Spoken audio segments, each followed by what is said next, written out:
Welcome back to Truth Hurts. We expose corrupt politicians and lying corporate media. I'm your host, Jake Duesenberg. Today we got an interesting show. How do good congressmen go bad? It happens so frequently. We'll get right into that. Joining me as always, the political junkies, led by MAGA Jesse. How you doing there, MAGA Jesse? No, I'm doing good. I think we got a lot to get into, a lot of good stuff. And, you know, in this world, there's two types of Republicans. There's MAGA and then there's Massie. So can't wait to expose it.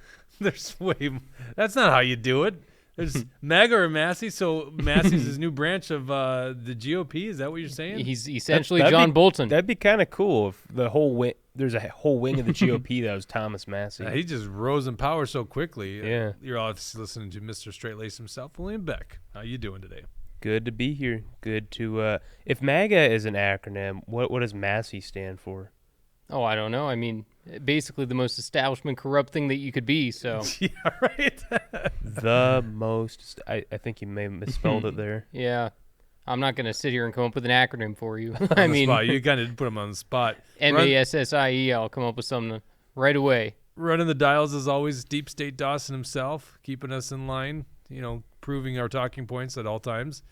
Bridget's actually overseas. She's in Israel right now, so we don't have her, I think, for the next 2 episodes. Safe travels to you. Hopefully she's in a safe part of Israel, which I don't know. Is there a safe part of Israel? She assured me there is, but anyhow, safe travels to her. What we'll do is William will read your comments today. Please join us on Rumble. Please, on Rumble. Rumble gets the priority for the comments. So. Yes. I do feel this episode will get censored by YouTube, and we're going to get into why I think that as we talk about Joe Rogan and RFK. So, but right now we don't have any strikes on YouTube, which is crazy. We've been in the doghouse many times with YouTube. We've been strikes after strikes, and then eventually been taken off air. Boy, did I screw up my hair coming on air, huh? Jeez. There you go. I fixed it. That was a good fix. All right, let's talk about Thomas. I didn't notice any difference. Did you not notice No. That's a joke, right? No, I was looking up at the... You always talk about how you slick your hair back before you come on the show, but your hair always looks the same to me. Does it really? Yeah, it's short enough where it doesn't really matter, I think. Yeah, I feel like I got to do something on air. Like my friend Carmel, who does makeup like semi-professionally. I shouldn't speak without knowing, but I want to say she's done it professionally at some point. Says that everyone should wear makeup. I think Liz Collin, who was here all last week, would probably agree with that.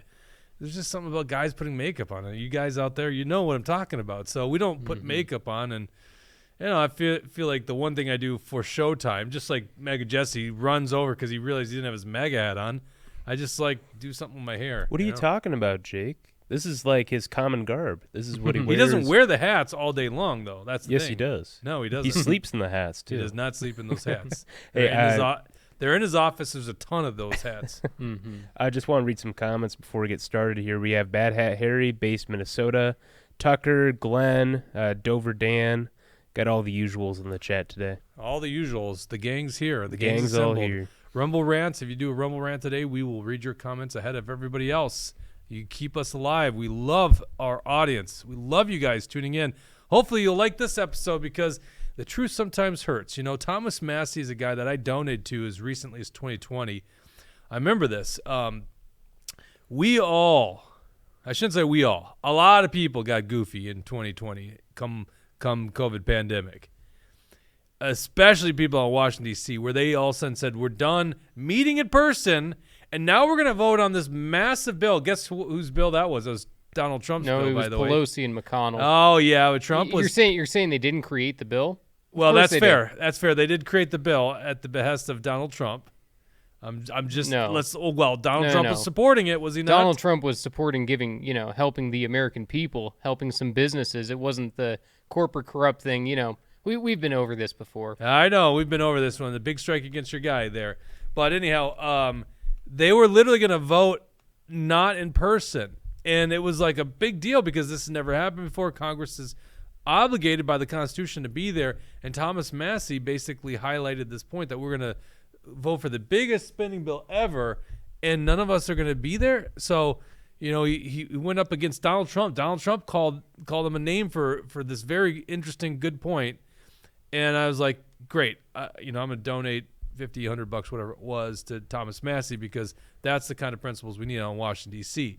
Now, I'm not the only one that supported Thomas Massie. I think we got a picture of another guy on the show here, hobnobbing with Thomas Massie. You want to pull this up there, Deep State Dawson? A picture of one long-haired blonde kid. Look at how that. young he looks. Look at that. That hair. That's There I am with Thomas Massie and Justin Amash. I'm willing to admit when I've made a mistake. There I am. I called these guys Liberty champions. And unfortunately, it's not the case anymore. Both of them, Justin Amash, for example, that guy went to impeach Trump, over BS reasons, over Russiagate. So Justin Amash, he can't be taken seriously. Plus, he has all this China money. He's big business in China. And Thomas Massie, we see exactly what he's become. We're going to lay out a lot of the examples, but you're right. I had the chance to get a picture with him, and I don't regret taking the picture. He was, voting the right way at the time, but, I'm also willing to correct myself after the fact and say, this guy's not any good anymore. So this is interesting. JM Teddy says, I donated to Massie and got my credit card stolen. Really? Yeah, it's interesting. But Tucker91 says, Jesse looks like a hockey player. Carla Nelson, the Patriot Carla Nelson. Yes, she's back. Says, love the curls. Thank you. You should really bring it back. That's a great hairstyle. Yeah, no, I had it real long for a long time, so who knows? It's pretty rad, buddy. All right, so, honestly, Thomas Massie, one of the most consistently conservative legislators from the modern era, comes from like the Ron Paul movement, which I was a part of back in 2012. And, a guy that a lot of us appreciated, Young Americans for Liberty, LA group of ours out in Washington, D.C., actually Austin, Texas now, but a national group. I'm sure they're still going to defend him. I'm sure they're still going to bring him out to speak and everything. They're still going to pretend like he's their champion. I mean, I'm not ready to completely throw out any chance of potential from Thomas Massie. What I'm going to say is he's taken some what I would believe objectively bad votes. A lot of people will argue it's subjective here, and of course he's going to have his excuses, and they all do, and I got a image for that too, the political excuses that you'll hear from politicians. But you know what? And we talked about this, I don't know, half a dozen episodes ago, how bad the debt ceiling deal was.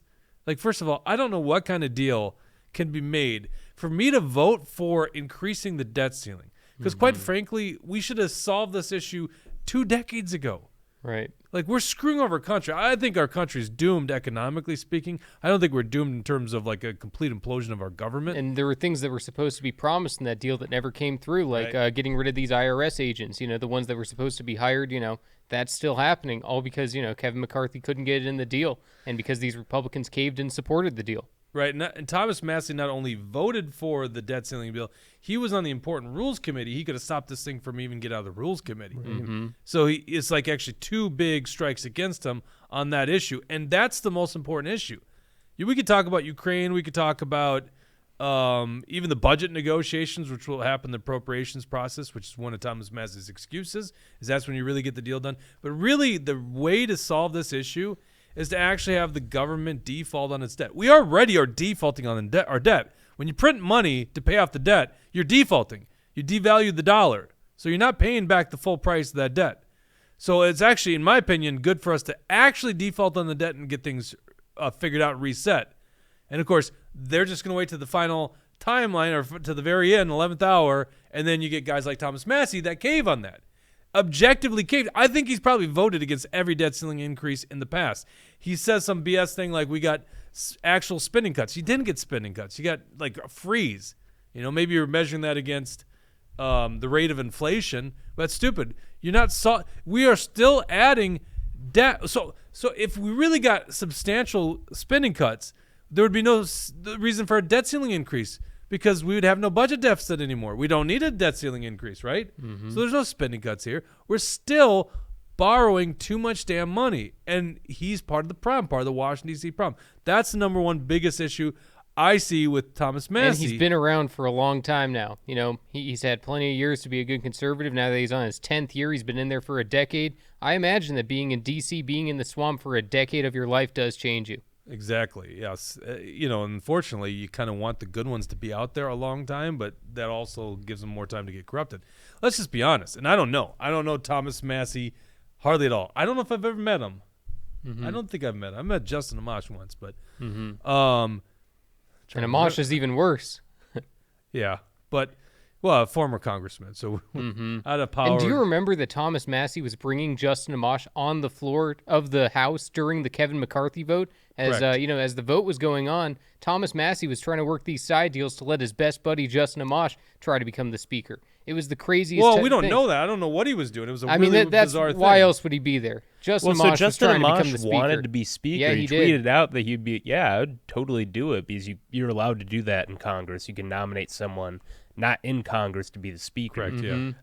The problem is Massie was still stumping for McCarthy the whole time. Correct. Yeah. He voted for McCarthy on every single one, and this is the thing that bothers me. So first of all, and Marjorie Taylor Greene, same thing. I know you liked Marjorie Taylor Greene, but they were big McCarthy supporters. This was a consequential vote. This is how we started The Truth Hurts, because before this it was called The Jake Show. We started The Truth Hurts in January, right? 2023, and the most important topic for us to start covering was the debt ceiling. Or I'm sorry, the vote for the speakership. And we knew right away what was going on. We did, Dawson, what was it, 4 or 5 live streams, 3-4 hours sometimes, on the votes. We were talking, we were calling the shots. We knew what was going on. Thomas Massie says he doesn't. So let's play this clip. Let's see It's the McCarthy one. Yeah, line 9 there. This is from I think this was an interview with CNN, I want to say. This is Thomas Massie when asked a question about why he's supporting Speaker McCarthy. Let's take you straight to Capitol Hill, where Bob Costa is standing by with Congressman Thomas Massie of Another Kentucky. Acosta. Bob? Hey, thanks for joining us again here outside the House of Representatives. I'm here with Congressman Massie of Kentucky. You are a conservative, someone who throughout the years has at times been described as a hardliner, someone who takes a hard line with the leadership.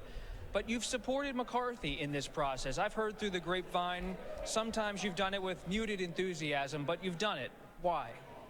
Well, what I learned when we fought Boehner 3 times and eventually won and then ended up with Paul Ryan is if you change the person, you haven't really changed the way this place works. And what these 14 who just switched their votes have accomplished is they got some solid reforms to the way this place works. And I'm almost regretting that I wasn't with them. But at first I misunderstood what they were trying to do. I thought they were trying to just throw out one guy to get another guy. No, they really wanted reforms, and they've got them. Okay, go ahead. Let's go Stop over it. the- So what once the deal again, is for the lay- we aren't Washington, D.C. insiders. We're not in the Republican conference. We're just guys watching from the outside. We knew what was going on. So I just don't believe him when he says that. I think he's lying to us, actually. And that's a bigger foul. It's be a bad vote. That's one thing. But then to lie about it to people like us who support you. Right, and I pretend don't like have he didn't stomach know for what it. was going on. Like you're saying, we knew what was going on. How can we know what's going on? And Thomas Massie doesn't. And for him to be, making these excuses after the fact and saying, I wish I was a part of it, So he's trying to basically say, oh, I'm with these guys, but I didn't do any of the work to prove that I'm with these people. So he's trying to win people like us over, trying to prove that he's a fighter, even though he did nothing to fight. So we may have to do some background on Massie here because Tucker91 asked, since when was Massie a conservative? I thought he was more of a libertarian. Well, what's the difference between a libertarian and a conservative when it comes to U.S. congressional stuff, right? So, I don't think there's much difference there. I would use those same terms interchangeably for myself. I'm a libertarian in the sense that, I believe in the non-aggression principle, but as a conservative, a small government conservative, I also believe that government should be very small, thus can't aggress on individual rights. So I don't know. I think those two things can be used synonymously. I think where there's a big partition is like when you get into like Christian conserv or not Christian conservatives, but like social conservatives and some social libertarians. There's kind of maybe some differences. There's a mix of libertarians that believe it's a woman's body and it's her right to choose what she does with her own body. And there's other libertarians that go, no, but that's a human being and you can't aggress on a human being, right? That's in the womb. So I think that's what a lot of libertarians get identified as is like pro-choice, a lot, maybe some other social issues. But there's actually splintering of the libertarian libertarian, small L libertarians, not Libertarian Party in this context. But even the Libertarian Party is splintering. Even they're having all Correct. kinds of divisive issues themselves with different caucuses taking the lead and whatnot. So, yeah, the Libertarian Party is divided as well. Well, think about this. The most famous libertarian politician of modern day is Ron Paul, and he was a Republican, Yeah. right? So, honestly, there's really, I guess constitutionalists might be the best way to explain it, right? The Constitution is a great document. The government shouldn't do anything that's not in the powers given to them in the Constitution in Article 1. We do have K-Wall and T-Wall for life on it. board. T-Wall says good afternoon. Good afternoon, T-Wall. Thank you for joining. Love. It always makes me so excited when they join. I know. That's why I thought I'd mention it. We also have a question from Terry on YouTube asking, are you going to cover Emmer also? Well, that's why we did this episode, is because it's not just Massie. It happens with everyone, and Emmer's a great point. Like, Emmer went to – so a lot of people liked Emmer. I liked Emmer. I've known Emmer. I was showing you guys an old pamphlet of us doing an event with Emmer. I think it was in 2013, maybe somewhere in there. I think he got elected first time in 2014. I think it was 2012. They first got elected. I'll have to look at it. So maybe it was 2011. No, that can't be right. No, He ran for that's governor definitely not right. in 2013. 2010, right? Yeah. 2013, we did the event 2014. So, I mean, listen, Emmer was a conservative, very well liked amongst the ranks in Minnesota. Goes out, day one, votes for John Boehner as Speaker of the House. It's like, that's the other bullshit argument that Massie's making. If you don't think this person's going to lead the right way, then you'd vote against them until we find the right guy. So it's like, well, we just get a Paul Ryan. It's like, you get the person. You can only stand up for the way you voted. You can't just talk about how everyone else is going to vote. That's on their conscience. Yeah, you were right, Jake. He first got elected to the U.S. House in 2014. Right. So Emmer's another great case in point. Now Emmer's the majority whip. He's third in charge of the Republican conference, and he's doing all the work for the establishment. So, yeah, another guy that just falls down the road. So I don't want to just, like, harp on Massie. Massie might be able to be resurrected in some And he's still regard. in the top half, even though I'm trashing voting him as mostly. well. Yeah, as far as votes go, he is still one of the more conservative ones, but he's just proven that he's not an elite person anymore. He's not in the top. He's mid-tier. Well, he's doing swampy things. That's the Yeah. reality. I think objectively you have to look at it. He's doing swampy things. Right. Well, and there's a reason for it too, right? Like, I'm sure he's trying to earn create some favor with the establishment leadership. Maybe to run for United States Senate. Maybe McConnell's done. Or I mean, Rand who Paul. knows? He might, Or maybe might Rand replace Paul. Rand Paul. That's true. Yeah, Is I mean, Rand Paul who knows thinking what's of not going running on? again? I could see it. I don't know. I can't. He likes his job too much. I think it could be that. He's also on the Rules Committee. How'd he get on the Rules Committee? Like, he was a no-namer up in Washington, D.C. So now Thomas Massie's on, like, the most coveted committee out there. I remember, the story, and I think I've told it on this show before. Eric Lucero, when he was in the State House, I went to his office after he missed a committee hearing where he could have killed Real ID. Right? Thomas Massie could have killed the debt ceiling bill in the Rules Committee. All bad bills should be killed in committees. And Eric Lucero was absent in that committee, and it was like the night before, and could have killed the bill. Real ID. Federal ID system. Terrible, terrible bill. And so I went to his office, and I go, what's the deal, Eric? Like, why did you miss it? He said, come on in. He shuts the door. He goes, listen, they came to me, and they told me I had to take a walk. So in other words, you, the constituents, the voters of Eric Lucero, didn't get represented in that committee because leadership, the establishment, told him to take a walk. I go, okay, so why didn't you go to the press and tell them that's what they're doing? Because that's like bullshit. It's like gangster activity. Like, take a walk? No, I'm not taking a walk. I have a vote. You're threatening to take away my vote. No, I'm not going to. He goes, Jake, they would have taken me off my committee, and I would never had any of my bills heard. I go tell the press that. Yeah. That's the swampy crap that they get away. So if Lucero, who's clearly one of the better votes up at the Capitol in Minnesota, that is, if you guys are following this, if we've got an audience outside of Minnesota, you're like, who's this guy? Clearly one of the better votes up there, but he was able to sell out on something so small, just a threat of being taken off a committee. So imagine the allure of doing the right thing. So not only you're on the committees, you get placed on the top committee, the Rules Committee. That's powerful stuff for these guys. Yep. And then, of course, think Massie about the wasn't only one. fundraising. Think of the fundraising you could do. I'm on the rules committee, and this is where we're taking to the Democrats. Yep. I need $50. Chip in $50 right now. Yep. And Michelle Fischbach, also, as we know in Minnesota here, she was also on the Rules Committee, and she supported out of the Rules Committee. I think she voted no on the floor, but that's irrelevant because she voted for it in the Rules Committee, allowed it to go to the floor. So, her and Massie are on the same exact page on this one. Right. We have a Rumble rant from K-Wall for Life, $10. He asks, why would anyone we're told is from the right side of the aisle in Congress oppose censuring Adam Schiff? Mm-hmm. I think the argument that I've heard, so that's a great point. So that was another big issue with Massie is just last week he voted against the censoring. I always say that. There's two different words. Censoring meaning you silence someone, which I'm very much against, and censuring. Censuring, sure. Mm-hmm. Censuring a congressman, which is kind of like a slap on the wrist. In the case of this one, Adam Schiff would have to stand in front of Congress, and they would have been able to address him in front of it. So he would have been taking like a verbal beating, and then also had to pay $16 million. And we looked up his wealth. I guess it was $1.2 million in wealth. So it would have bankrupted him. And I think good, right? Like Adam Schiff deserves it for what he did to our nation. So and the number, the $16 million, that was chosen by Paulina Luna, who was one of the people who went against McCarthy in the speaker votes. But she chose that number because it was half the cost of what the investigations were that were caused by Adam Schiff for Russiagate.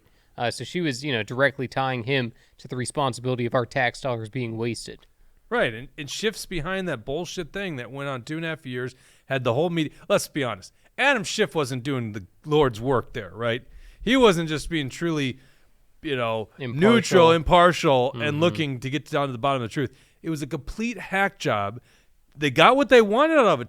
Just dragged Trump through the mud for 2.5 years. That's what they did. And the idea that this guy won't pay for it and might get promoted to the Senate, isn't he the leading candidate right now in California for that seat? It depends on how you look at it. Okay, but one person can look at it that way. So it's like, this guy should pay for that. Every liberal would say Joe McCarthy needs to pay for what he did in the 50s. Joe McCarthy Adam Schiff was right. should have paid for what he did. What's that? Joe McCarthy was right.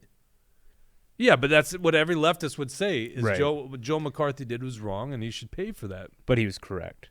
I'm just saying, because Adam Schiff is completely making this up. Like FBI documents released in the 90s show that Joe McCarthy was onto something with his investigations. Fair point. Just throwing that out there. Yes, I was trying to bring in the bipartisan element on this thing, but I'm glad that you read those documents. Our side is always right, Jake. That's why what's our side? I don't know what our side is on this one, right? What is our side? I know. I'm not just going to stand for all the Republicans here.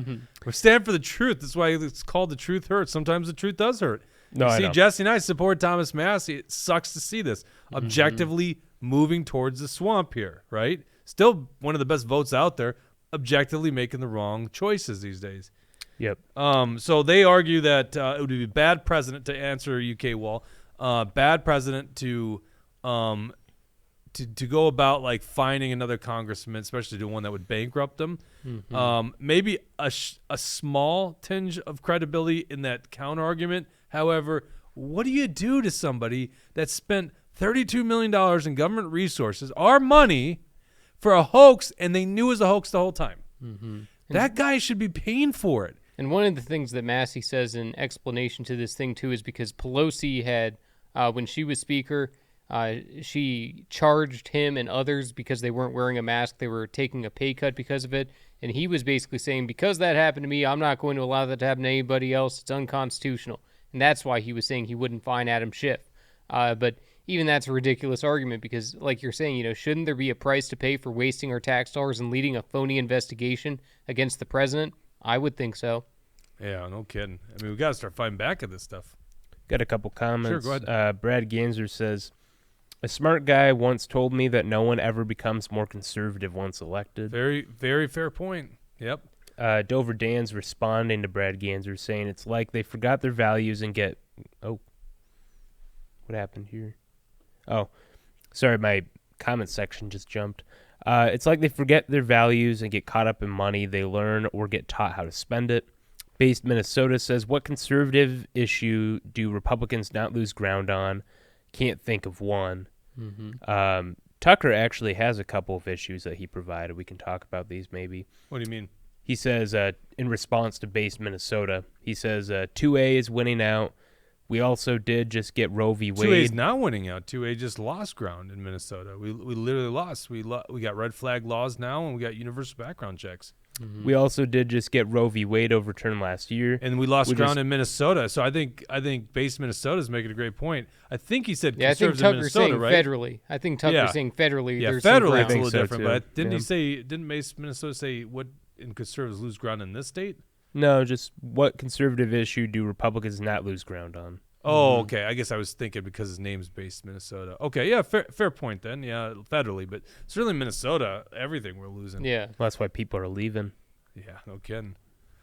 Oh, no, base Minnesota was speaking about Minnesota. Okay, then. Mm-hmm. Well, yeah, then you guys are both that's right. 100% right. Yeah, You're I mean, both right. we have so many rhinos in our state that just cave on every little thing. We saw it on, what was it? The bonding bill. Yeah, the all kinds of things. So, yeah, a lot of the Republicans in Minnesota are weak. Yeah, it's kind of hard to find one example here. There's so many examples, right? Mm-hmm. You have a problem with Thomas Massie. What's your issue? It seems like he's Which one? Seems like he's weighed in on the presidential politics already. Yeah, I guess he did, and he did in such a sleazy, slimy, dirty way. Right after Trump's home, Mar-a-Lago, was invaded and raided by the FBI, tore apart him and his son's room and everything else. What does Thomas Massie do the very next day? Well, let's go. He doesn't call it out. Pull it up here, Dustin. Let's find out what Massie did the day after Trump's house gets raided. This isn't a video. This is just. I thought this one was a video. Nope. He didn't have the balls to make a video on this one. No. But yeah, go ahead and click the one that's Massie endorses DeSantis. Oh goodness, give me a second. This is after the raid, so he did this way before he even got in. Yeah. I forgot all about. No, that. he That's did true. it before DeSantis even got in, and he did it Right. right after Trump's home got raided. Right as we're living through a banana republic. So, GOP Representative Thomas Massie endorses DeSantis for 2024. So what's the date on that? I can't see it from here. It says April. Yeah. 4/5/23. Trump's house got raided. That April was last year. Trump's house got raided last year. This This is, I think, right before his indictment in New York. that may have been Yeah, it. you're remembering. Oh yeah, scroll down right there. It says in the second paragraph. Wait, no, What? did I get that right? I think you're right in the sense it happened right after a Trump thing happened. And I think it was a New York indictment. Well, regardless of what it was, then I think that one of the other things that I have attached in here is eventually going to tell us the answer on that. But What's the thing? He says Massie finally says the truth. What is this? Is this it? Well, that's the thing. So, yeah, Thomas Massie, he's out there endorsing DeSantis and, saying that DeSantis was a good conservative while he was in the House. I mean, all you got to do is look at DeSantis' voting record to discover that's not the truth. Because, people don't even remember that DeSantis was even in Congress, DeSantis has so many bad votes. Are Like you what? asking for examples? Yeah. Okay, how about increasing the military budget and funding all of these wars abroad? I'm sure that we don't want people to die, right, William? So I'd rather DeSantis not be doing that. For which wars did he increase? Well, he funding? was passing the entire defense budget, which always was increasing. And Really? you see what William's trying to do. He's trying to find any little tiny detail so that he can try to trip me up. I'm on a roll, man. You can't stop me. And so go ahead and pull up. We look at details. I'm just That's asking what- questions. No. Can't ask This questions, This isn't apparently. a good faith interview right here between me and William. That's not what's going on at all. Good faith. You're the one who's out It's here not good bashing faith. DeSantis. I don't know. Yeah. There's no good faith between me and DeSantis either. If I interviewed DeSantis, you think I'd give him a fair shake? No way. So, yeah, Dawson, pull up the thing where Thomas Massie finally decides to tell the truth for once. In the past couple of years, he stayed pretty quiet about the truth. But, because, like I said, right after, Trump is getting attacked in this banana republic, DeSantis had nothing to say, and all he did was endorse DeSantis. But here, I can't really read that, but basically what he's saying is that sitting president arresting his political opponent is the ultimate weaponization of government. Joe Biden's administration has shamefully crossed into waters charted only by banana republics.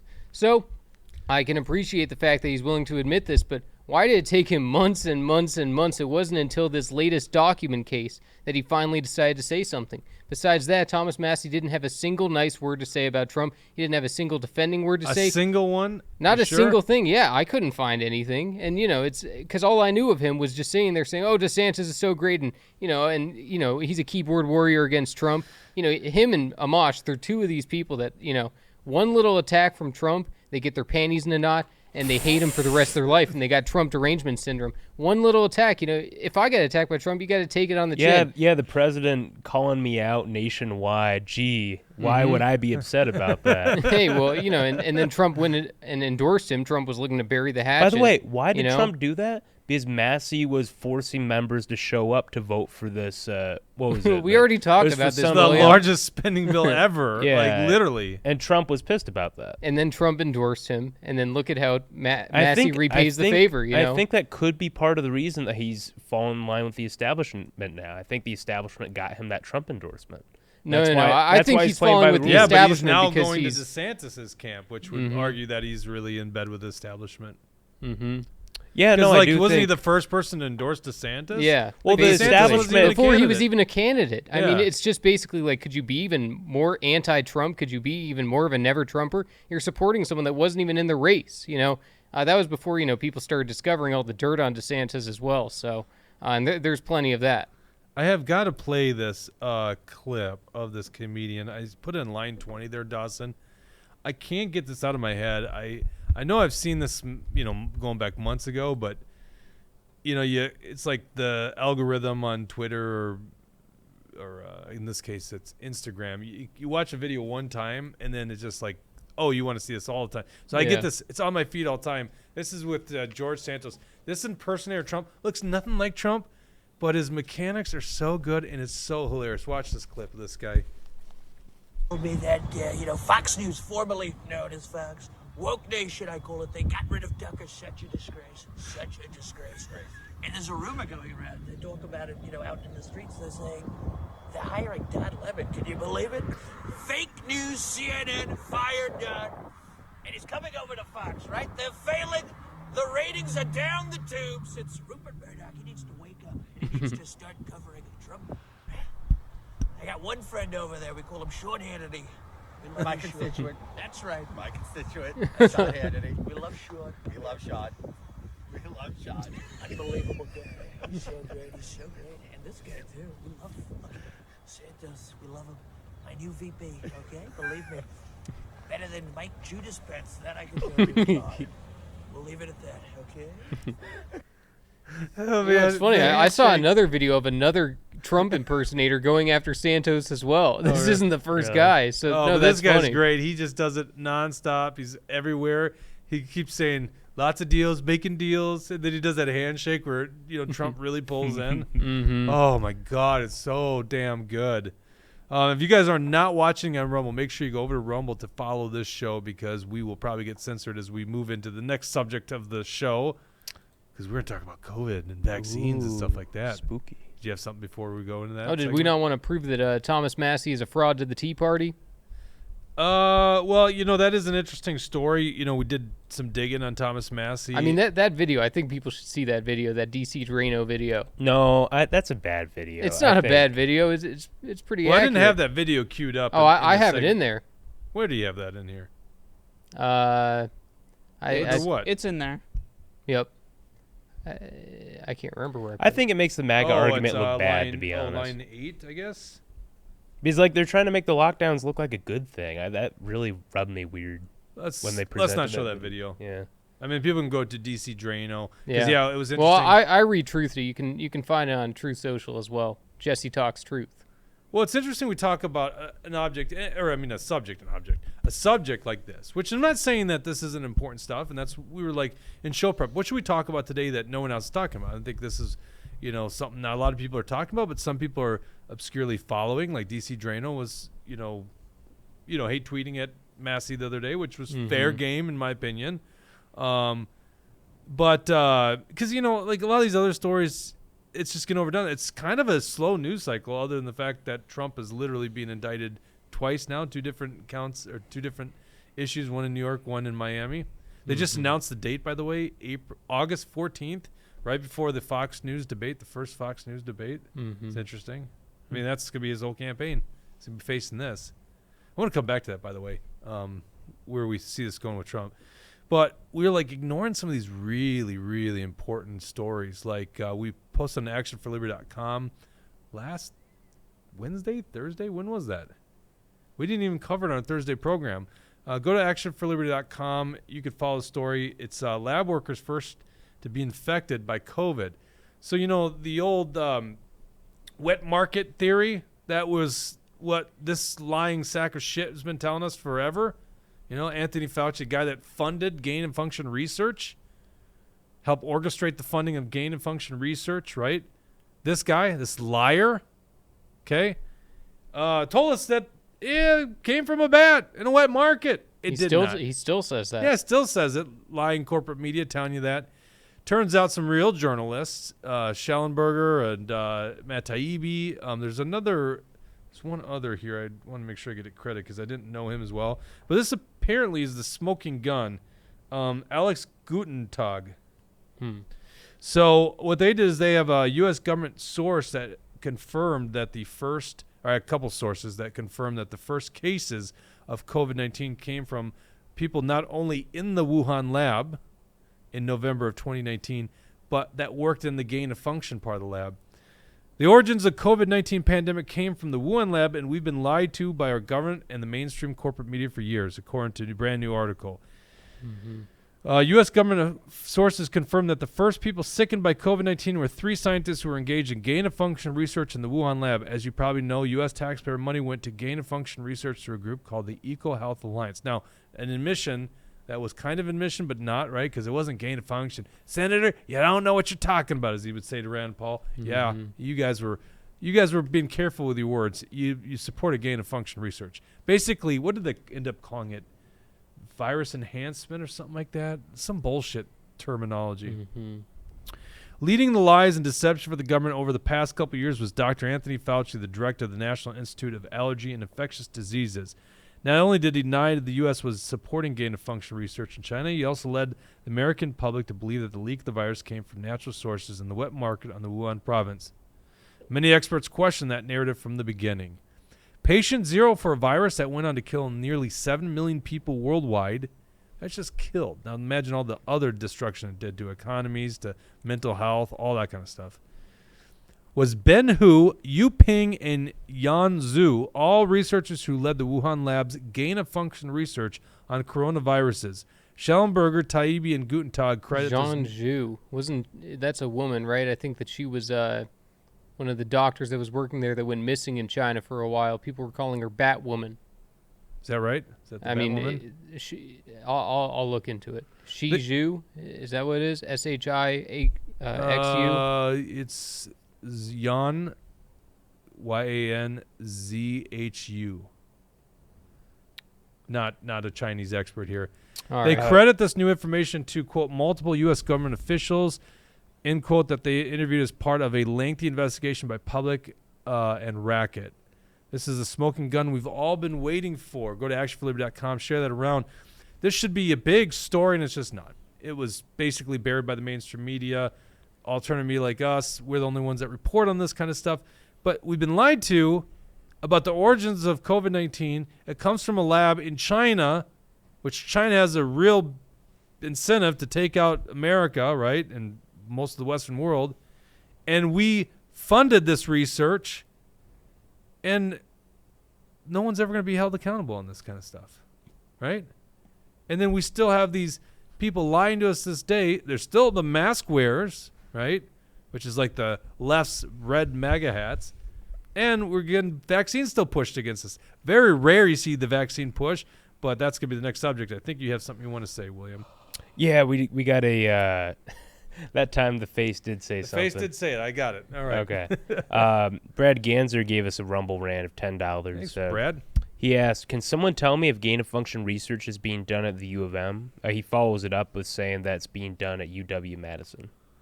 Well, I mean, it's not supposed to happen. It's against the law right now, right? So that's why they did in the Wuhan laboratory is they bundled money for something that was – because essentially Fauci admitted that they supported gain-of-function research, people would be going to prison, right? So yeah, Brad, go ahead and send a link if you got proof that gain-of-function research is happening within the United States. I mean, that would be interesting. Well, and of course, that was that last Project Veritas video with the dude that was from Pfizer. Yeah, Pfizer on the gay date. Remember that one? Such an interesting story. And then that was the implosion of Project Veritas. Now it's OMG, O'Keefe Media Group. All right. Anyhow, so this is a really fascinating story that just happened. Joe Rogan on Thursday, I think it was, Wednesday or Thursday, has RFK Jr. on his podcast, okay? Joe Rogan, largest interviewer in the history of the world. His audiences are tremendous. He's one of the most popular podcasts, if not the most. His audiences are tremendous. They're tremendous. The biggest, maybe ever. He won't have Donald Trump on his show, though. Big problem, Joe. But anyhow, he has RFK Jr., probably our favorite Democrat. He's been really good on the COVID vaccine issue, but that's because he's been really, I guess, good. Maybe not good. It's hard. You guys can make up your own mind. We'll be off YouTube after even discussing this. And I mean that because, like, Jordan Peterson said that YouTube took down the video interview you had with RFK. I never watched it. I didn't either, but it looks like they kept it up for like a week or something. So it's interesting that they decided, after the fact to delete it, that much time later. Well, must have been getting a lot of views. This is exactly why you go to Rumble. You follow us on Rumble. Go to Truth Hurts on Rumble, rumble.com. Follow us here because we never get banned on Rumble, okay? But anyhow, we'll keep it on YouTube as long as they allow it. But I'm guessing this one's going to get a strike for medical misinformation is what they call it. Anyhow, RFK does a great job on the Joe Rogan podcast or Joe Rogan Experience. And during this show, he's talking about this famous vaccine pusher, Dr. Peter Hotez. Hotez, right? You got that right? Something like that. This goofball.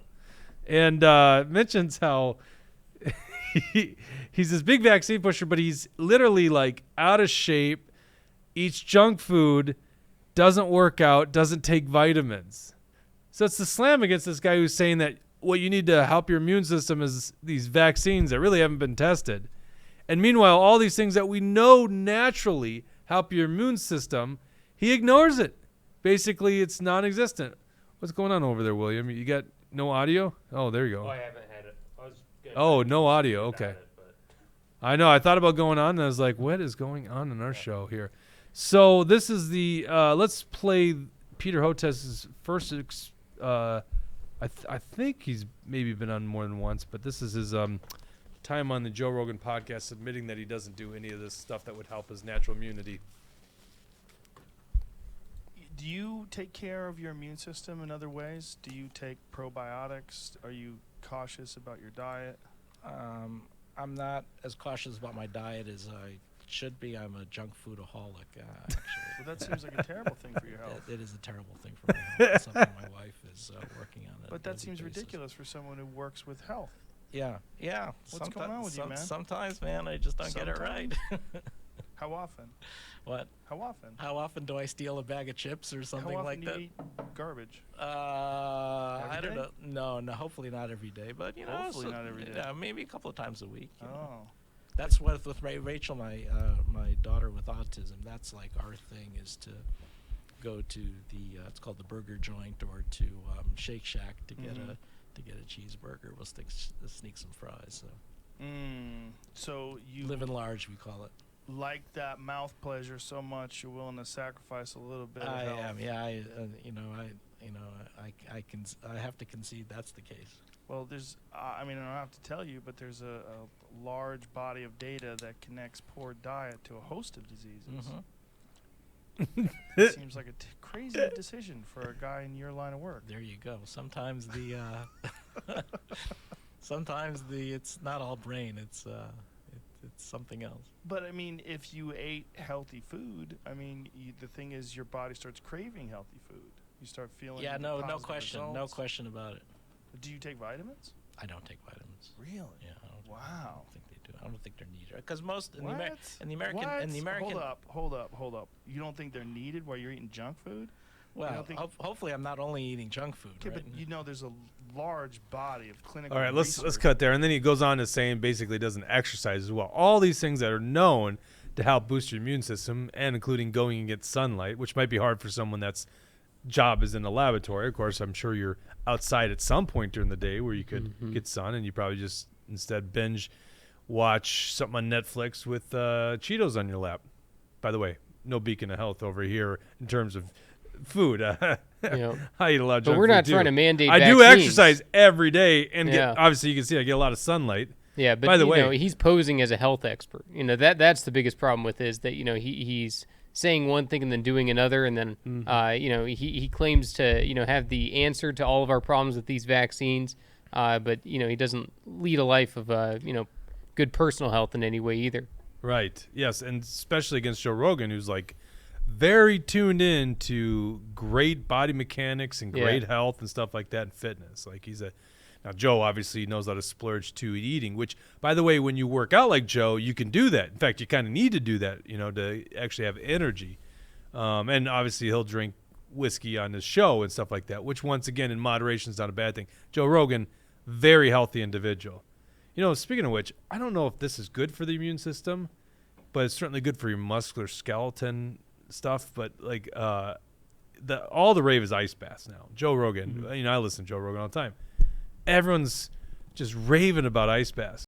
So instead of me spending $20,000 on one of these ice baths that these guys have, which are hilarious, how expensive those things are. I know, crazy. It's stupid. Yeah. Now they got like solutions that are much cheaper and stuff like that, but garbage can. I was up north in Gooseberry Falls for the last 3 nights or whatever.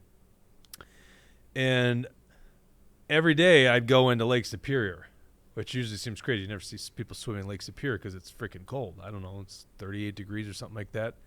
And day one, about a minute and a half I was in there because I hate cold water, but I like the cold, generally speaking, like cold weather. So then the next day I went in, and it's not like all of a sudden Lake Superior got warm. I lasted 20 minutes. I was like, what? Wow. Like, where did this superhuman capabilities? So when I went back the final day up there, Sunday, I jumped in. I did 5-6 minutes. I could have done more, but I was shivering cold so much. Like, I think it took me about 30 minutes to an hour warming up after that 20-minute plunge. But it makes you feel really good. I don't know if it's great for your immune system, but it's certainly good for, like, I don't know, just your body. It just generally feels great. It's got the healing because all that blood rushes to protect your inner organs and then comes back, and that's supposedly very good for the muscles. I've seen, since I'm getting into fitness stuff in general, I've seen a lot of ice bath stuff pop up, and I think my favorite comment I've ever seen on it was the hardest part of doing ice baths is not posting it to social media afterwards. Yeah. Like, it's crazy right now. Okay, all right, I didn't do that. I gave up on posting on social media about 3 years ago. So that's so funny. That's so true. And it was badass because on Sunday it was incredibly windy. So there was big chop like on this Lake Superior, big waves. Actually, it's pretty dangerous going in there in that cold water with a chop. But I felt pretty comfortable in my swimming skills. I was like, this is a badass picture. It would look good on Instagram. But yeah, there's something about, showing people you're badass. Of course, the other thing I always said back in the day, and I was guilty of this, okay? Mind you, I'm guilty of this thing. But anytime you make a really healthy meal and you put like some love and energy into that meal, you take that photo and you put it on Instagram, right? You're like, look at this turkey breast salad that I made. So healthy. It's like, yeah, but I didn't show the junky cheeseburger I had the next night, right? Like, you're only showing the stuff you want people to see, right? They all think through it. No, I know. I do. Well, I don't ever post it, but I do take pictures when I make something really, really good. I take a picture, but I think nobody else cares. I think, nobody's going to care if I made this for myself. So I'm just going to keep the picture for myself to enjoy, What is a weird thing? And Joe definitely does that. Joe Rogan does it a lot. And, of course, he is a comedian, so he probably knows how funny it is that he does it. But he does the ice baths. But that's where I got that 20-minute mark from is Joe did this infamous video where he shows himself getting an ice bath for 20 minutes and using the breathing techniques. And I thought, there's no way I could do that. And it might have been colder in Lake Superior, but all I'm going to say is it was freaking cold. I couldn't believe I could do it. Anyhow, sorry to go on that tangent. Ice baths, really interesting stuff. Getting sunlight does help your immune system. You get vitamin D the natural way. But this guy rejects this stuff. And then you're right. He's telling everybody, you should take the vaccine. This is what you do for your own immune system. It's like, who are you? You're a hypocrite. Like, the only way to solve this thing is through that. And that's, of course, where Joe Rogan came on the stage in COVID, is all of a sudden he takes ivermectin. He tells people that. CNN does this hit piece on him, basically, with him like this lens over him or filter, making him look sick when he really wasn't. He was fine after a day, and he took ivermectin, which probably wasn't the reason that he recovered, or maybe it was. Either way, the guy's fine, and they shit on him because he won't get vaccinated. It's like, why would he get vaccinated? So anyhow, he's got this, to put a bow on it. He's got RFK. RFK makes some really interesting arguments on vaccinations in general, okay? I'm not anti-vax in just general, okay? Plus I was in the Army, so I don't even know what the hell they put in me. You know, that's the sad thing. Is when you're in the Army, it's like you don't own yourself. But it was so obvious to me in this COVID jab, and then that definitely got me thinking more about this. And RFK's done decades of research on vaccines. And he's got some points, okay? Enough point where guys like me are like, you know, I'm kind of interested in some of this stuff, right? Because I'm definitely there with you on just the COVID when he talks vaccine. about, like, that there should be data before a vaccine is released that, you know, proves if there's going to be any negative side consequences and everything. And, you know, one interesting thing about that, Dr. Peter Hotez, he testified before Congress, and he said something along the lines of, there's a lot of risk around mRNA technology, and this shouldn't be taken lightly. And, you know, it may not be effective for COVID. And then, you know, fast forward a few months, he's all for it. You know, he completely backtracked on what he said before and just, you know, immediately said, this is good to go. We need to approve it. We need kids to get it. So he had a total reversal on things as well. Well, I was all for mRNA technology as well, because it'd be great. It'd be great advancement in society if it worked, right? The problem is you can't mandate this thing, and you still have to do the safety protocols, and they didn't do that. Yeah. And you can't hold these guys liable if there's vaccine injuries. So, yeah, I should have been the biggest fan of mRNA technology. We all should have been. But the reality is that's not what they did. They pushed this stuff on us, and they used our money to buy up all this supply and gave these guys record profits.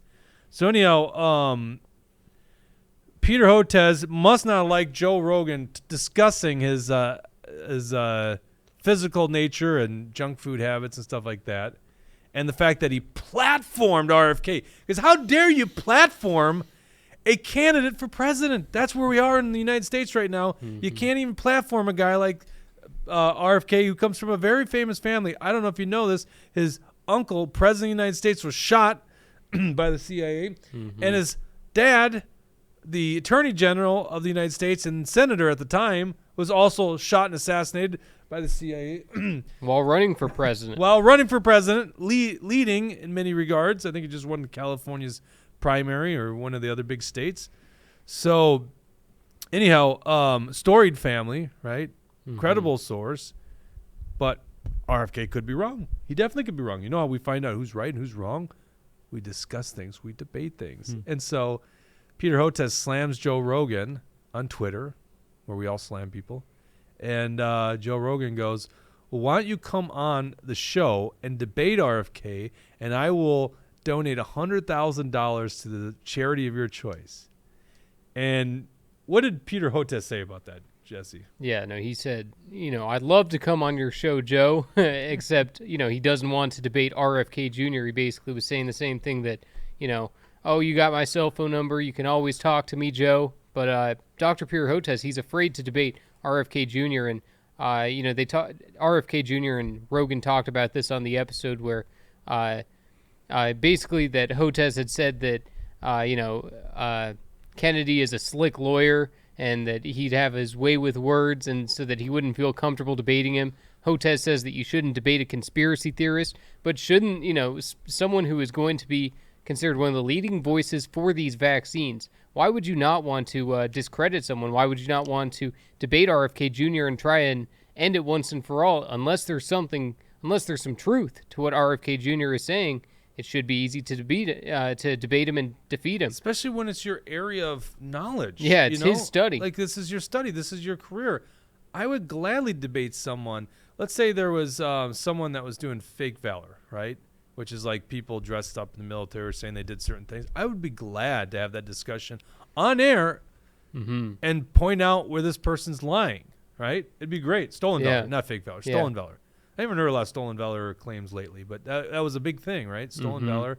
My favorite one was this like 20-some-year-old kid dressed up in a sergeant major outfit. Like some sergeant who was, in plain clothes. It was like at the mall. He was just some sergeant at the mall. He's like, what are you doing wearing this stuff? He's just like, this is so ridiculous. This kid's clearly not a sergeant major.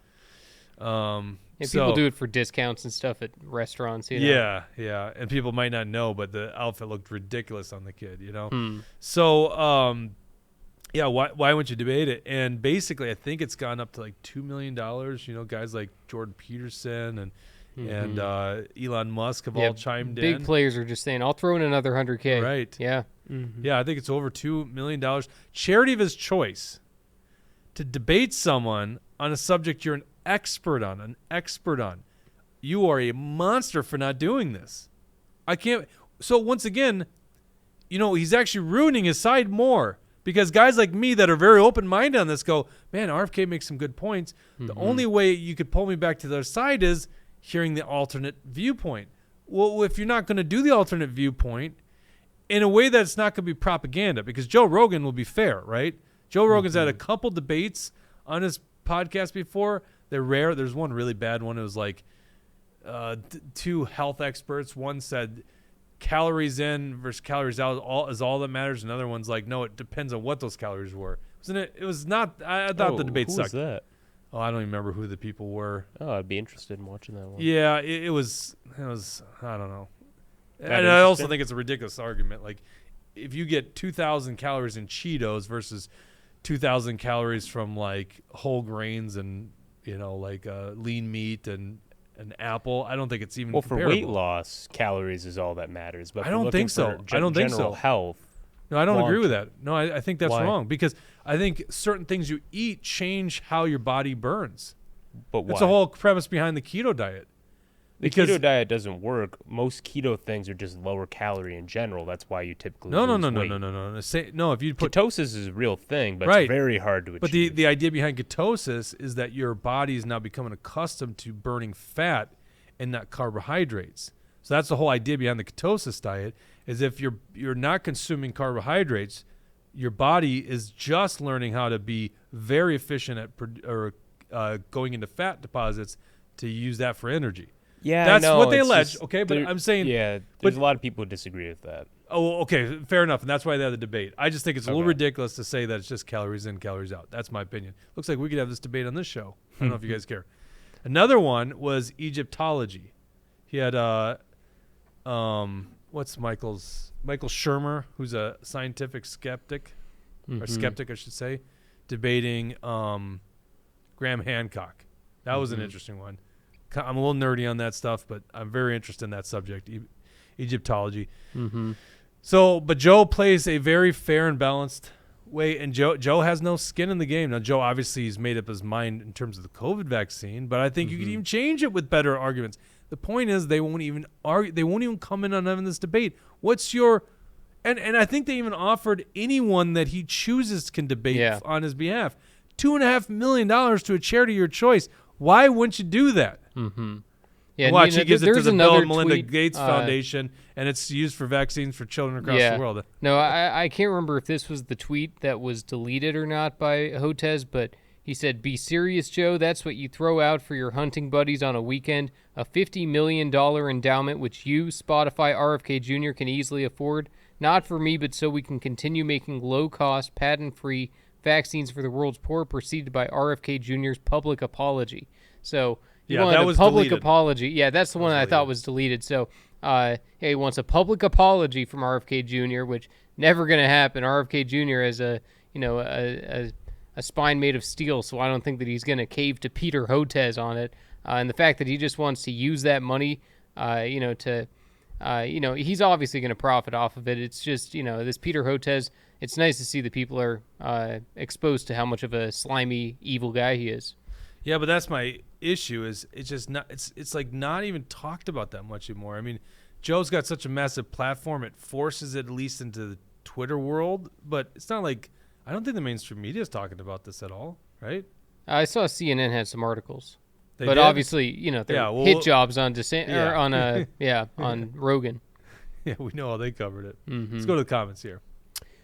We started a discussion about calories in, calories out versus other types of someone diets. weighed in on that. Okay. So Tucker says it's your diet and amount eaten. Based Minnesota says exactly, Tucker. Fasting helps as well. It sounds like Tucker fasts every morning. We all fast every morning. That's the term breakfast. That's where breakfast comes from. You're breaking your fast, right? Well, but he explains later, I usually wake up, have a cup or two of coffee, do stuff, go to work, then finally eat at like 10 p.m. So he does the one meal a day. Oh, really? Sort of thing, yeah. You know what? I don't think that's what I mean, at least for me, I don't break any. I wake up in the middle of the night to eat a can of tuna just to get it down. Is this dry humor, or do you actually? No, I think he does that actually. It's not tuna. It's a protein shake, but tuna sounds funnier.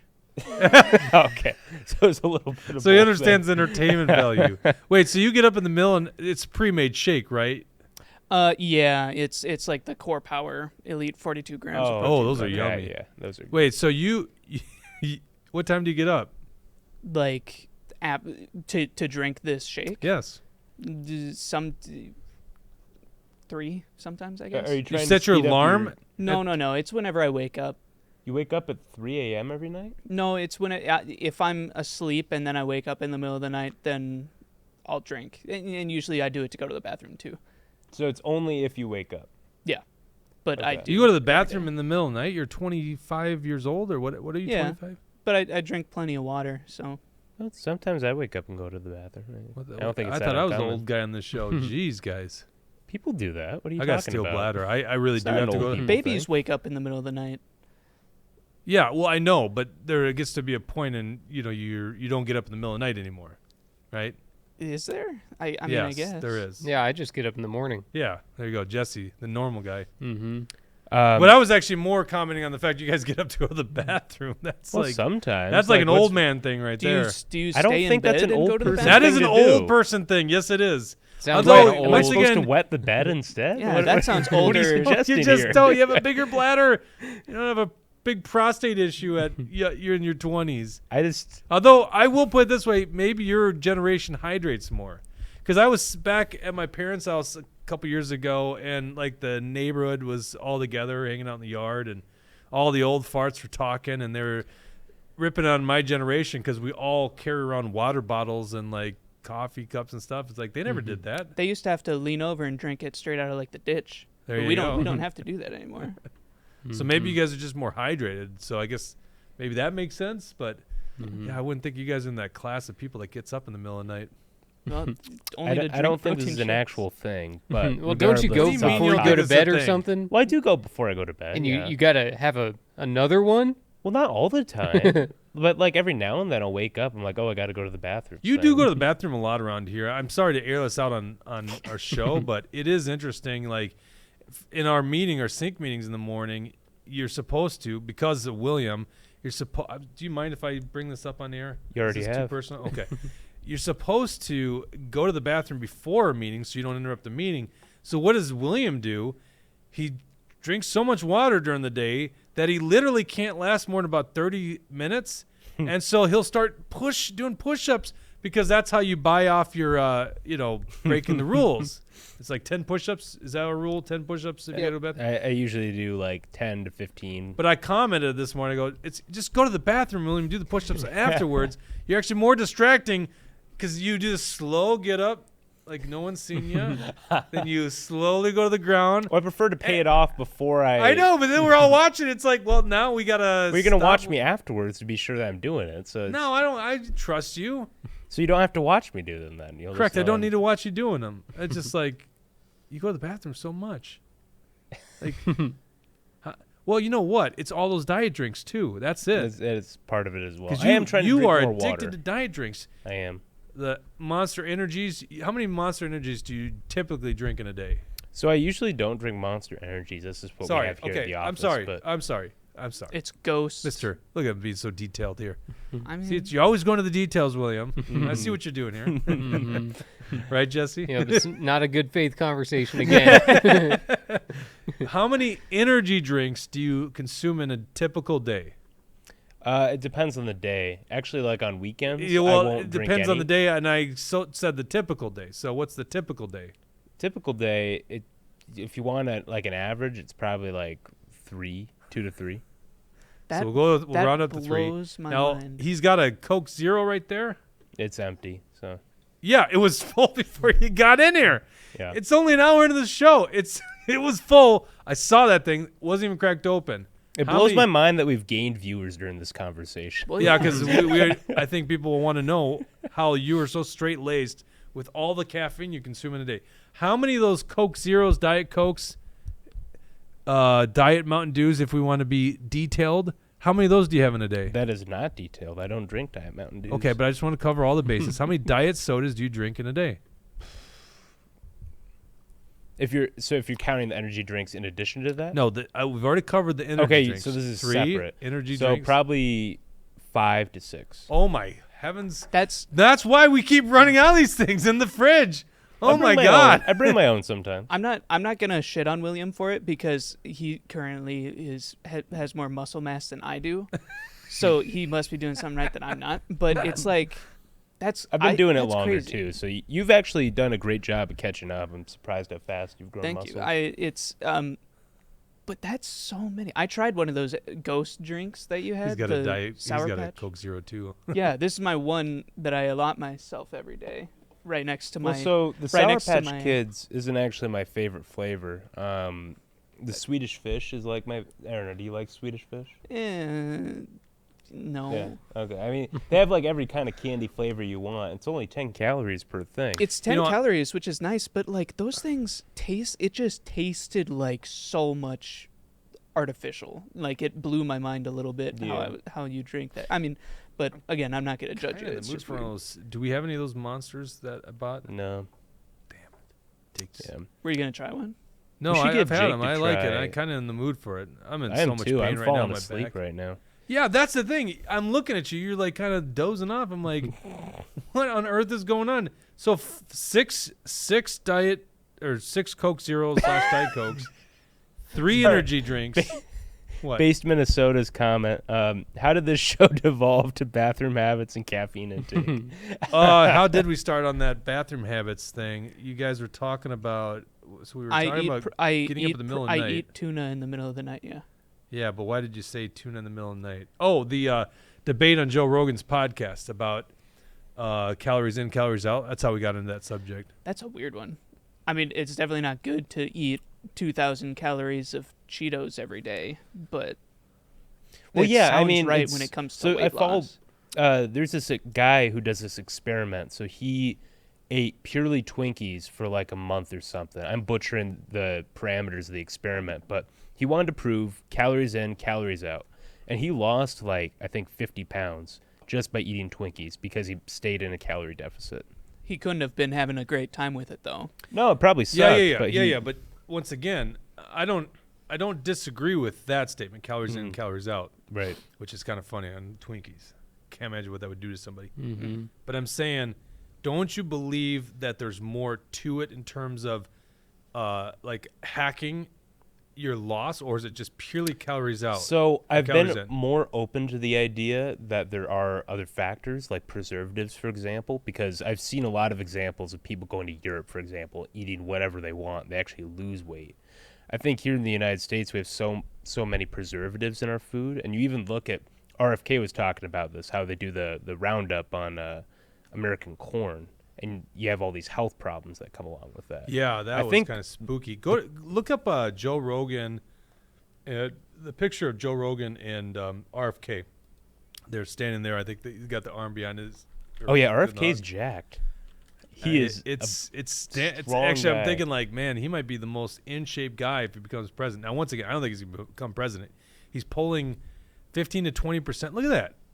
that's a healthy looking dude. He's 69 years old. He's as old as my dad. How tall is Joe Rogan? Joe's He's short. short. Joe's like 5'8". Yeah. That's awesome. Yeah. Short kings. Let's go. Joe's like 200 pounds too. He's super jacked, like super athletic. No, Joe's I mean a legit RFK Jr. kickboxer. seemed like a regular guy during that interview. It was like, wow, this guy actually seems really, really cool. Like you could see he's led like such an interesting life, and he's doesn't seem to have like the ego associated with it. He seems like a real person. Yeah, exactly. I was just watching it like, man, this guy Did you is know cool. that his so he's been married 3 times. He's married to Cheryl Hines right now. Yeah, yeah. Cheryl Hines infamously, she's in a lot of stuff, but infamously Larry I was gonna say Larry King. What's Larry's name? Oh my God, brain fart here from Curb Your Enthusiasm. Yeah, I know. Larry, the guy who pretends to be Bernie Sanders. Yeah. Larry David. Larry David. Yeah. I don't know why he's. 'Cause I love Curb. Curb's a great show. Okay, so Cheryl plays this wife on the show Curb Your Enthusiasm. I mean, they eventually get divorced, but they're still hanging out because it's Hollywood, right? She's married to RFK Jr. Do you know what happened to his other 2 wives? I remember someone in the comments something. just said, I don't know if you want us to guess or if. What did I they can say? read. And who was so it? JM Teddy said RFK Jr.'s wife killed herself. Both. Both of them? First 2, yeah. Really? Yeah, Kirsten. That's told me. kind of sketchy. I was like, what? Like what? I mean, think about that. What are the odds of that one? Mm-hmm. Yeah. Kennedys have not had good luck. Yeah. Well, I mean, listen, Kennedy certainly, and I don't know his whole issues and stuff like that. Certainly, his family seemed to be his uncle. Certainly, probably one of the better presidents of modern day, and a Democrat, by the way. Very much hated the CIA, and they lied to him, and then basically assassinated him, which he believes they assassinated his uncle, right? Which seems to be pretty obvious at this point. You know, JFK was a war hero. The oldest of the Kennedys was actually killed in World War II, right? So they were actually war heroes. Infamous family, but obviously big money family. Ran politics in mid-century. Well, yeah, JFK was pretty much put up on a pedestal. Like, everyone praises his book. What's the name of his book? RFK's book? No, JFK's book. I don't know. Well, supposedly it's no good, but it won some sort of award because really? again they're trying to prop up Kennedy as this. Oh, you're politician. saying back in the 60s, 50s, 60s, then, or what? Yeah, we were talking about JFK, weren't we? Yeah. I'm sorry. I just guess I didn't realize the book was. A big And part of that. RFK, he made an interesting point about JFK as well. That back when the media wasn't what it is now, when it wasn't as corrupted of an institution, where it wasn't just feeding us propaganda, how JFK was very smart at learning how to navigate that system and become the candidate that they wanted. And it's interesting because looking back on the media back during that time, decades ago, you can see how it was a different game. And, was it though? Were they still lying to us back then? We just didn't know. Not as if heavy. we didn't have the internet, wouldn't it just be? We'd be screwed. If we didn't have the internet, we'd be screwed at this point, right? Mm-hmm. You'd have radio, which is still regulated by the federal government. We would be so screwed. Well, if you ask RFK, Wi-Fi is giving us cancer. Yeah, and that's where Once again, getting back to original point, Hotez should come on and debate RFK. Maybe RFK's off his rockers. Okay. Mm-hmm. Oh, I know where I was going with this. 20%, maybe best case in the Democrat Party. He's not going to be president because he's going to win Iowa and New Hampshire, though. What's that? Yeah, I've been seeing those articles too. But Biden lost both of those states. I don't think Biden actually did well until for South an Carolina. incumbent president to lose any state is a big deal. But the reason why that might happen is because Biden might not be on the ballot because Biden is refusing to support Iowa or New Hampshire being the first caucus or the first primary in the nation. He wants it to be South Carolina. But what's really interesting, I've been looking into this quite a bit. So what's really interesting about this is that the National Democratic Party, the DNC, they say that they will not recognize Iowa and New Hampshire delegates if they are not for Joe Biden. If they end up holding a primary or caucus before the deadline that the DNC wants, that they're not even going to be recognized. So we might see a situation where Iowa and New Hampshire either don't have any representation or it's going to be fake representation. Puppets chosen by the DNC to support Joe Biden. So the DNC convention is going to be interesting to follow. Exactly, and that's how these parties get run, and the Democrats are terrible. They're not grassroots-oriented at all. Not a bit. And so, yeah, it's just it's a rigged system, and I still think Biden's not going to be the candidate. I think they come out of the DNC convention, so they get rid of RFK. I should be careful when I say that. Saying get rid of a kidney means another thing, right? Mm-hmm. But they're not going to let him win, and then they'll probably, either put Gavin Newsom or Michelle Obama as the candidate coming out of the convention. Yep. Yeah, I mean, Gavin Newsom just did that Sean Hannity interview where, it was pretty combative, and there were some interesting parts there. But despite how evil Gavin Newsom is and how much of a tyrant he is, he's good with his words. He can definitely convince these Democrats. He's a slick guy. He's got his own statistics too. He knows how to cherry pick the pieces of evidence that work in his favor, and that's what he highlights. Do you know who Gavin Newsom's ex-wife is? Yeah, Kimberly Guilfoyle. Yeah, it's people don't talk about that. But and also, who's Kimberly Guilfoyle's? Who's Don Jr.'s girlfriend now. And what's also interesting, it's all one big family. That's all it is. The system's rigged. Yeah, even the Trumps are in it. When Gavin Newsom was the mayor of San Francisco, there's also a video out there where Gavin Newsom was sleeping with his campaign manager's wife. And, this is one of those things that nobody even knows about, but he went out there and did a press conference. Oh, I'm so sorry for the people I've hurt. I had a lapse of judgment. It's like, you didn't have a lapse of judgment. You slept with your campaign manager's wife. That's exactly what happened. Didn't he have a lapse of judgment when he missed the... when he had the wine cellar thing? When he had the birthday party? Well, that too, but the lapse of judgment when he missed the... was it like a Swedish conference on fighting global warming? People allege that maybe he got injured from a vaccine. Oh, yeah. But he really wanted to be with his kids for Halloween. That's right. I forgot about that liar. one. Mm-hmm. Maybe we'll get to the bottom of that story if he runs it'd for be president. nice. Sean Hannity wasn't getting to the bottom of it. Yeah, it seems old school now, but... No, it kind of felt like one of those interviews where oh, yeah, we got to pretend to be opposition, and then we're going to shake hands and be friends after the whole thing. So that's what it appeared to me. What do you got, William? Got a lot of comments. All right, let's go to the comments. First of all, Dawson, I sent you a Twitter Spaces link. I tried posting it here in the live chat, but it disappears when I post it. Oh, interesting. So yeah, we'll be doing Twitter Spaces, so go to action_liberty at 2:30. We'll be live on Twitter Spaces, and we'll do a follow-up to the show. Yep, yeah, and there are a lot of comments that I missed here. We had a pretty Go ahead, yeah, we're chat speaking today. out our asses anyhow at this point. We don't know what we're talking about. I mean, I think we've, I think after an hour, we've just been covering a bunch of subjects we don't know much about. Mm-hmm. Well, you may not know much about the diet thing, Jake, but... Well, one last thing I would say I think you're wrong on this. I mean, I want to see this Twinkies thing, but I'm just saying there's certain foods you eat that give you a certain kind of energy. So I can't just be simple as calories in, calories out. Yeah, calcium. There's all kinds of nutritional benefits and everything that helps specific parts of your body. Yes, plus we know that you got to consume protein to build muscle mass. So where does that come into play? But William's point was weight gain specifically. For weight loss. Yes, but once again, if you consume protein, that's adding to, assuming you're doing weight training, also produces muscle mass, or at least so keeps it's very hard to build weight from muscle mass. That no, I know, but over the course of a hold year, on. If you ate Twinkies, for what was it, 50 days straight or whatever it was, you're going to lose muscle mass because you're not getting the adequate amount of protein. I mean, yeah, but you're also going to lose fat because your body has to Correct. resort So to in eating total, fat. But I'm because saying you're in that calorie deficit. But just taking those two different calories changes how muscles stay on your body or grow. And how does that right, not... we were just talking about for weight loss, though. I mean, America has a weight loss weight problem, loss and is you don't everything. need to turn to this these crazy diets in order to lose weight. It's really simple. You just need to lay out a plan. Well, once again, we're talking our asses. None of us are experts on this subject.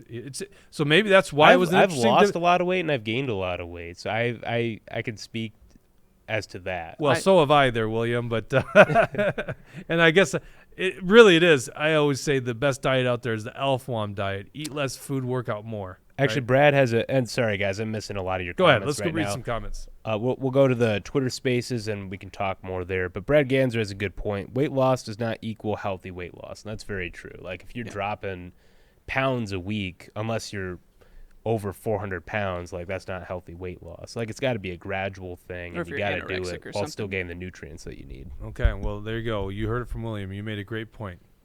William never says that.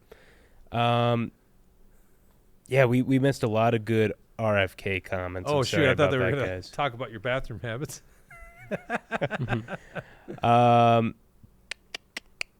Sorry, I'm just scrolling back up here. Okay, I did miss this one. Based Minnesota says, Will, you could just throw a diaper on right before bed. That's true. So K-Wall for Life says, the leftist big brain should have no issue debating RFK Jr. and vaccines on equal footing if he's so wrong about everything, right? Instead, they hide in protected safe zones like CNN. Frauds. Exactly, yeah. That's all they do. They never want to debate.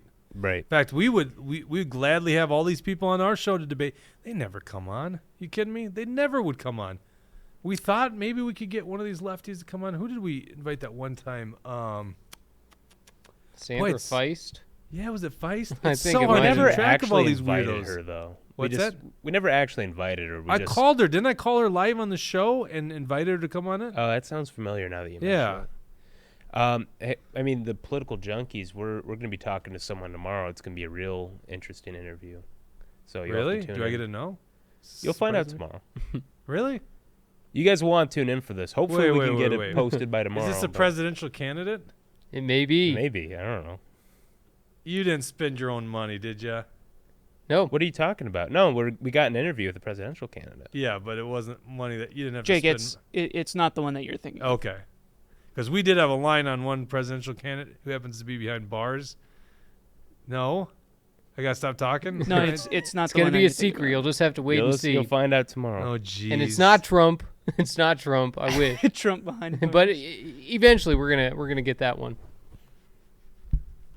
But Go ahead, William. Oh, shoot. You know what? Before I forget, pull up Maddie Kingsbury's funeral. I want to bring this up because I was talking to Carmel, and Maddie Kingsbury's funeral is on Sunday down in Winona. This is an obituary. Go read this. I think we'll post this. Oh, I posted on Twitter. So go to action_liberty. We post this on Twitter. You'll meet us there for Twitter Spaces anyhow. And it's beautifully written. Beautifully written. Go read the obituary. Go to the very bottom of it, and it talks about where this is going to be held. Now, they expect pretty big-sized crowds. They just had a parade in Winona. I think it was over Father's Day weekend, and it was so widely attended. I'm sorry, they had a big float or exhibit of like Maddie's Army, basically bringing awareness to, I was gonna say sexual assault, domestic violence, because that's what is being alleged here is that Adam, the father of her children, ex-boyfriend, was violent. That was part of the charging documents, and so people need to recognize that before something bad like this happens.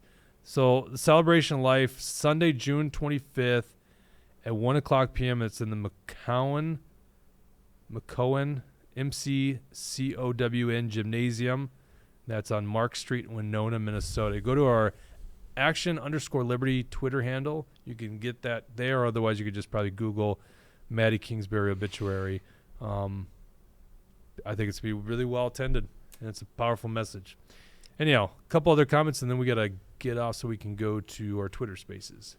Yeah, I couldn't find that one good comment way back when, but it was just talking about how RFK could run third party and could take votes away from the Republican nominee. I mean, there's an argument to be made. I got to see some of the other issues that RFK takes on. Mm-hmm. I've never, ever. If I voted for a Democrat, it would have been a nonpartisan position like a city council member that I just didn't know they were a Democrat, okay? And the issues were okay with. I've never voted for a Democrat, okay? Certainly not when that party is, but I might not have ever voted for one regardless. I also have not only voted Republican because there are a lot of Republicans that don't deserve my vote, all right?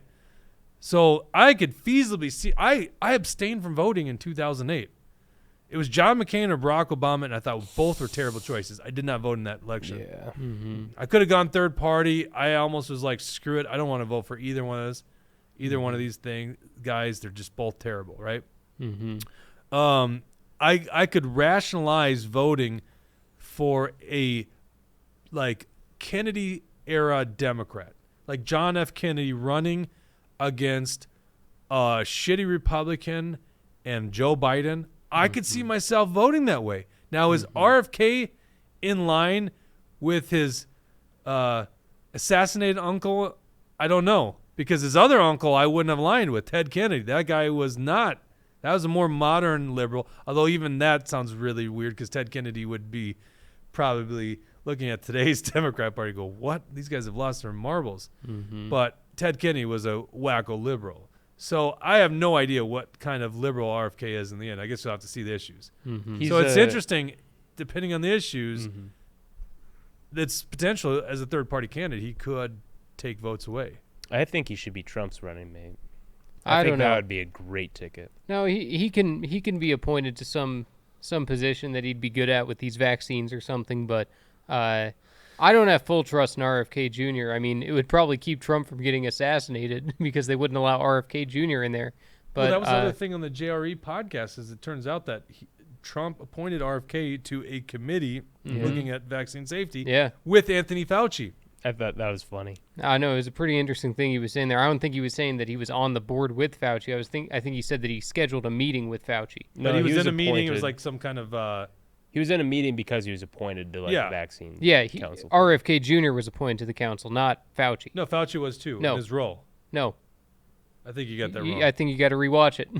Okay, well, I want to get to a couple more comments before we log off here. We got to because I saw that moment again, and I'm pretty sure that he said that. Why don't we do this? We got to get to our Twitter Spaces. Let's start the Twitter Spaces answering those comments. Okay, so if we left your comment unanswered, go to twitter.com. Go to twitter.com. Go to Twitter. Do you mean to say .com? Oh, it's twitter.org. They don't own twitter.com. Didn't you know that? Go to Twitter, action_liberty. That's our handle. And follow us on Twitter Spaces. We'll see you there. We'll answer the questions we didn't get to on this show. If you're watching after the fact, make sure you follow us on Rumble. We're live every Tuesday and Thursday at 1 o'clock. Thank you very, very much for tuning in. We'll see you again on Thursday.